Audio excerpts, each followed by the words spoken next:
Nagliliyab pa sa taas ng poste sa barangay San Isidro, Parañaque City ang katawan ng isang lalaki nang datna ng mga otoridad pasado launa kaninang madaling araw. Ayon sa barangay, nakuryente ang lalaki matapos umanong tangkang magnakaw ng mga kawad. Tumawag ko sa amin na mayroon daw sumabog dyan sa may Lopez footbridge. Around mga 150 po. So yung pagpunta ho natin ng mga doon, may mga kapulisan na rin ho. So nakita nga po doon may nasusunod na pong tao. Maingat na kinuha ng mga tauhan ng Meralco ang katawan ng lalaki mula sa itaas ng poste.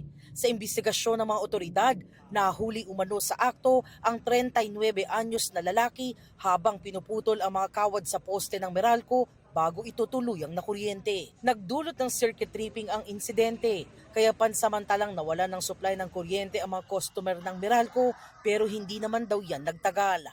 Ayon sa barangay, hindi raw ito ang unang beses na umakyat sa poste ang lalaki.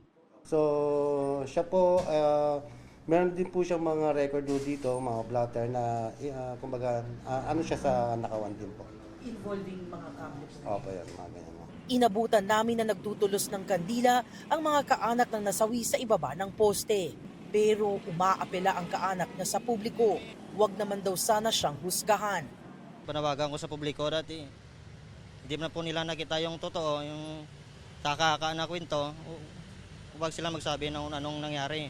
Kasi hindi nila alam yung anong totoo nangyari. Muling nagbabala ang Meralco, lubhang mapanganib at labag sa batas ang pagnanakaw, pagbebenta at pagbili ng mga kawad at iba pang kagamitan sa paghahatid ng serbisyo ng kuryente.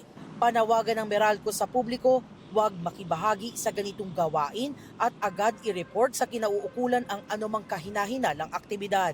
Sa ilalim ng Republic Act No. 7832 o Anti-Electricity and Electric Transmission Lines Materials Pilferage Act, sino mang mapatunayang nagnakaw ng mga kawad, maaring makulong ng di bababa sa 12 taon at magmumulta ng 50 hanggang sa 100,000 piso.